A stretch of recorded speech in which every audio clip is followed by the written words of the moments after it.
Here's something you will really enjoy. Just stand right here, Betty. Stand? And there's the camera. Yeah, I know. I saw it on the way in. All right, now explain to the group how to go into an auto-hypnotic trance.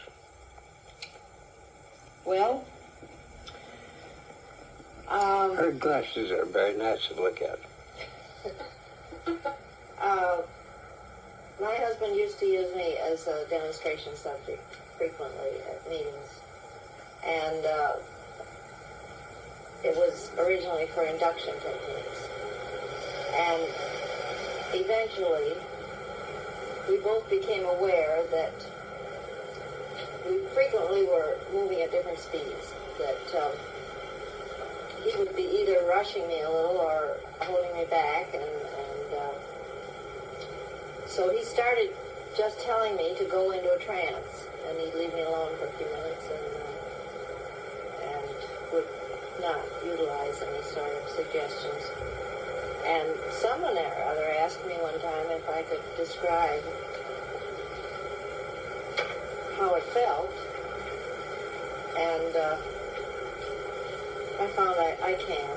It slows things down somewhat, and you keep rousing up a little, but it doesn't interfere all that much. And what I like to do, I like to keep my eyes open. Now, many subjects don't. My oldest daughter is a very, very good subject, and when she's been used as a demonstration subject, what she always does is she sits down, kicks off her shoes, closes her eyes, and lets her hands start raising toward her face at different speeds according to how fast she feels like doing it. And as soon as it reaches her face, she's in a very deep trance. But what I prefer to do is to keep my eyes open and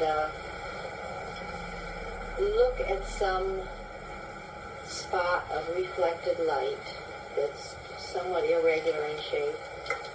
Sometimes I reflect the light off a piece of jewelry or something and then just wiggle it a little bit so it changes. And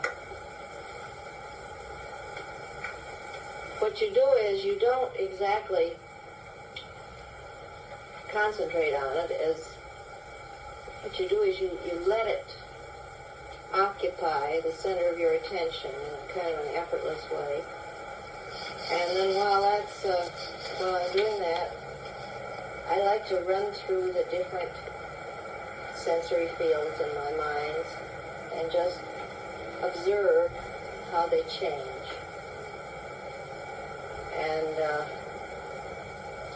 in the visual field, the first thing I notice is that it's not quite as widespread, and the objects on the periphery of vision are blurrier,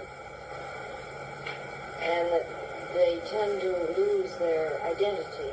That is, you notice that maybe there's a darkish spot on the left-hand side of the visual field, but you don't immediately recognize it as a picture hanging on the wall. But if you stop and say to yourself, what is that, then you do recognize it. And then I turn my attention to the auditory field, and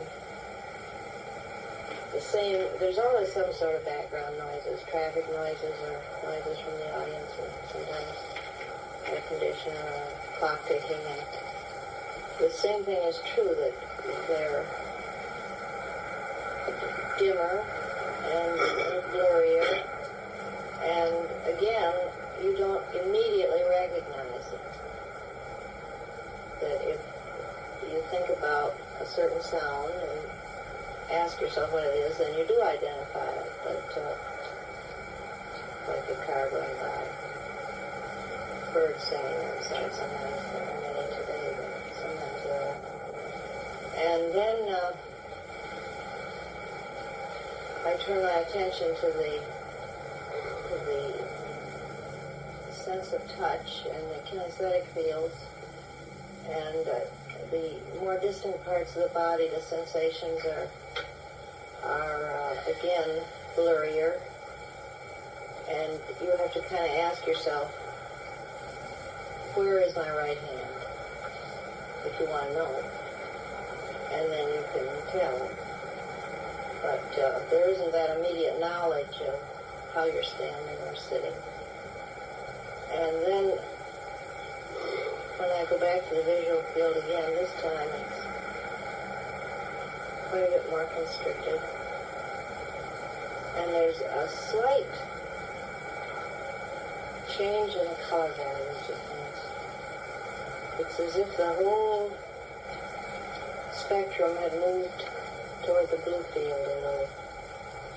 And not only that, but there seems to be a sort of a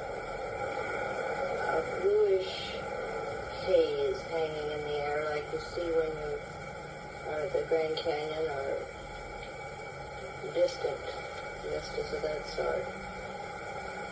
And it kind of comes and goes. And then this time when I think about the auditory field, I realize that until I start thinking about it, I'd become unaware of it. And now I hear the cards again. And then at this point, on the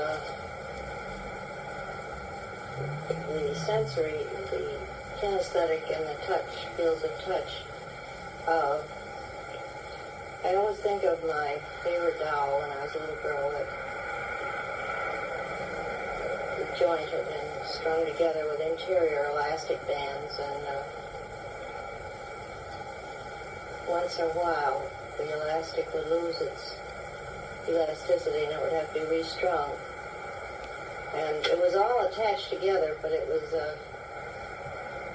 kind of hanging limp, semi-detached. And that's somehow the way it feels. And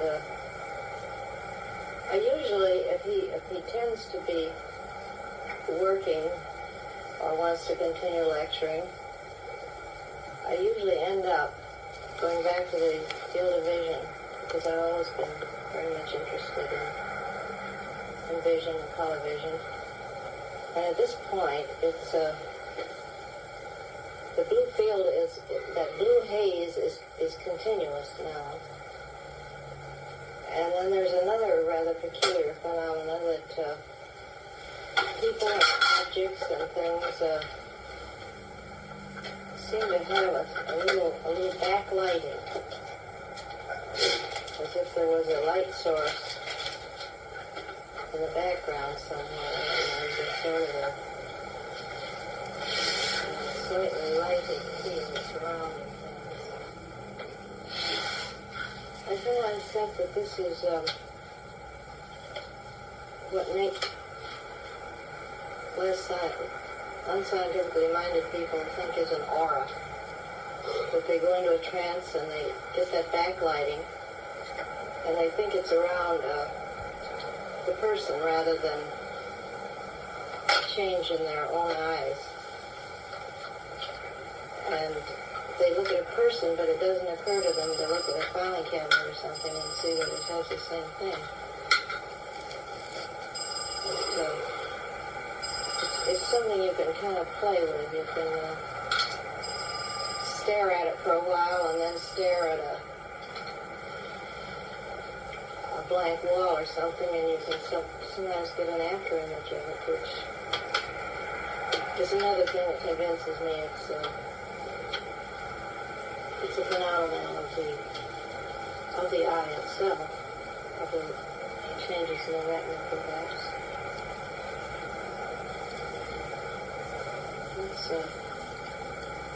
Anything else you know?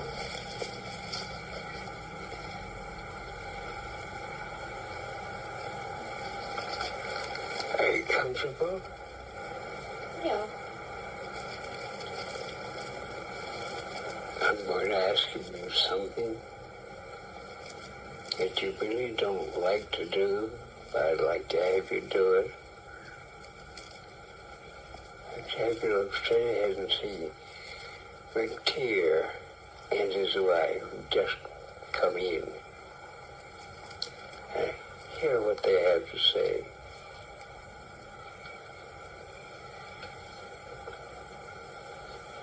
And respond to them.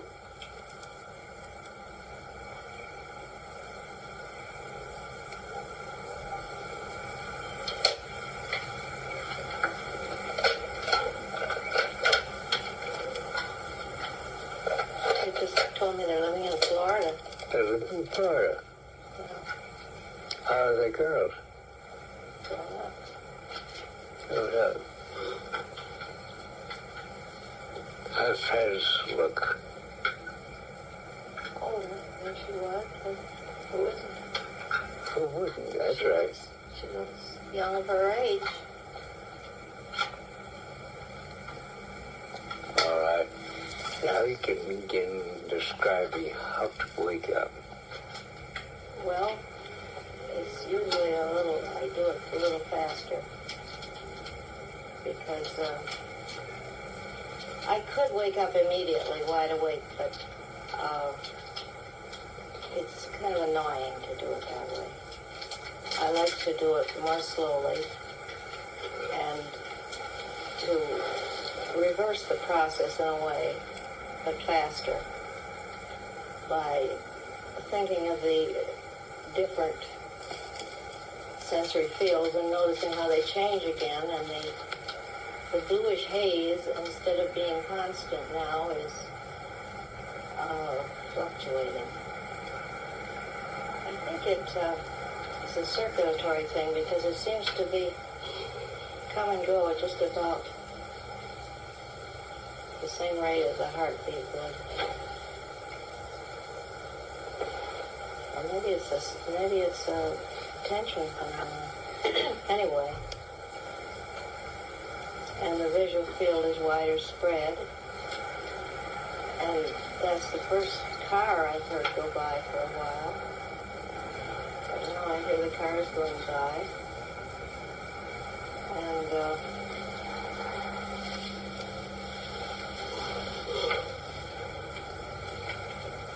my sensations from my arms and legs are kind of reviving. And then this time, the visual field is practically normal.